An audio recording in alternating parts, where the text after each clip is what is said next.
Bismillahirrahmanirrahim. Assalamualaikum warahmatullahi wabarakatuh. Alhamdulillah wassyukurillah.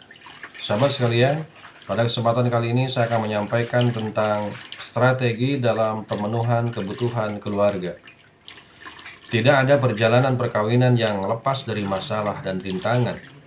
Oleh karena itu, diperlukan pengetahuan tentang strategi yang dapat dipergunakan untuk menjadikan masalah yang dihadapi sebagai pelajaran berharga dalam perjalanan perkawinan dan bahkan mempererat hubungan suami istri di masa mendatang.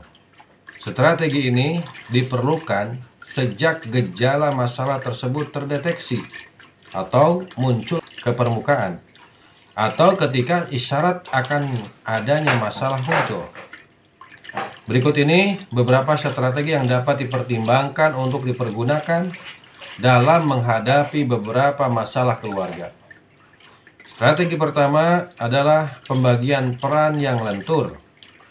Peran domestik atau tugas-tugas rumah tangga dan peran publik atau nafkah dan aktualisasi diri yang merupakan peran utama dalam sebuah rumah tangga sangat penting dan tidak dapat diabaikan, serta membutuhkan perhatian serius dari pasangan suami istri. Pengabaian atau kekeliruan dalam memperlakukan pembagian peran ini yang kerap dan dapat berdampak kepada ketidakstabilan rumah tangga akibat ada kebutuhan yang tidak terpenuhi dengan baik. Maka dari itu, pasangan suami istri hendaknya menyadari bahwa pembagian peran pita tersebut dapat dilakukan dengan lentur dan kondisional. Tidak ada pembebanan peran secara spesifik dan kaku, serta berlaku sepanjang waktu dan kondisi kepada salah satu pihak. Seorang suami misalnya dapat menggantikan peran istri dalam urusan domestik ketika sang istri berhalangan melakukannya. Begitu pula istri dapat mengambil alih peran yang lazimnya dilakukan oleh sang suami ketika sang suami tidak dapat atau berhalangan untuk melakukannya. Dengan kelenturan yang terus terbangun dalam perjalanan perkawinan, diharapkan kebutuhan rumah tangga berupa pelaksanaan peran-peran tersebut dapat dipenuhi secara optimal. Sahabat sekalian, selanjutnya strategi yang kedua adalah bekerja secara tim. Beragam dan meningkatnya kebutuhan rumah tangga dari masa ke masa menuntut pasangan suami istri untuk bekerja sebagai sebuah tim yang solid.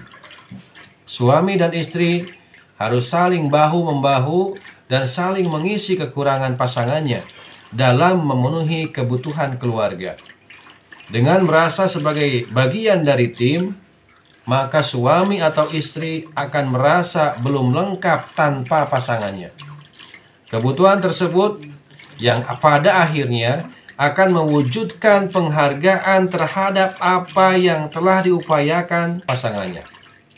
Situasi ini akan bermuara kepada hubungan suami istri yang makin erat dan melahirkan rasa nyaman dalam rumah tangga. Sahabat sekalian, selanjutnya strategi yang ketiga adalah relasi berkualitas antara kepala dan anggota rumah tangga. Seperti nakoda dalam sebuah bahtera, posisi kepala keluarga atau kepala rumah tangga amat penting dan menentukan ke arah mana rumah tangga ini akan dibawa. Karena itu, seorang kepala rumah tangga harus sosok yang bijaksana dalam menyelesaikan masalah dan mampu mengarahkan misi dan tujuan rumah tangganya menuju kehidupan yang menenteramkan dan penuh kasih sayang atau sakinah, mawaddah, warahmah. Untuk mencapai tujuan tersebut, seorang kepala rumah tangga harus membangun relasi atau hubungan yang setara dengan seluruh anggota keluarga agar jalinan hubungan antar anggota dalam keluarga tersebut terjadi dengan penuh cinta dan kasih sayang, bukan didasarkan kepada rasa takut dan dominasi yang timpang. Selanjutnya, strategi yang keempat, membongkar ketabuan dan mengedepankan keterbukaan. Keluarga yang sakinah adalah keluarga yang penuh dengan ketenangan dan kedamaian. Menciptakan suasana damai dan tenang membutuhkan keberanian untuk bersikap terbuka dan jujur. Karena itu, hal-hal yang dianggap tabu untuk dibicarakan harus diabaikan dengan menjadikannya sebagai wacana yang penting untuk dibahas dan didiskusikan dalam keluarga. Pada umumnya, hal yang dianggap tabu dibicarakan adalah hal-hal yang terkait dengan seksualitas dan kesehatan reproduksi. Padahal, dalam keluarga, justru kedua hal tersebut banyak berkaitan dengan hubungan suami istri. Demikian juga dengan pendidikan kesehatan reproduksi bagi anak yang merupakan kebutuhan keluarga dan menjadi tanggung jawab orang tua. Pendidikan ini penting dilakukan dimulai dari dalam keluarga dalam upaya memastikan hak kesehatan reproduksi seluruh anggota keluarga terjaga dan terjamin. Itu strategi yang keempat yang bisa kita lakukan. Selanjutnya, strategi yang kelima dalam pemenuhan kebutuhan keluarga adalah membudayakan musyawarah dalam pengambilan keputusan. Sebagaimana sebuah tim, maka berbagai keputusan yang diambil dalam keluarga harus merupakan keputusan bersama yang mempertimbangkan kepentingan bersama. Keputusan seperti ini harus diperoleh melalui mekanisme musyawarah keluarga yang menempatkan seluruh anggota dalam kedudukan yang setara. Dengan demikian, setiap pendapat dari anggota keluarga dihargai dan didengar.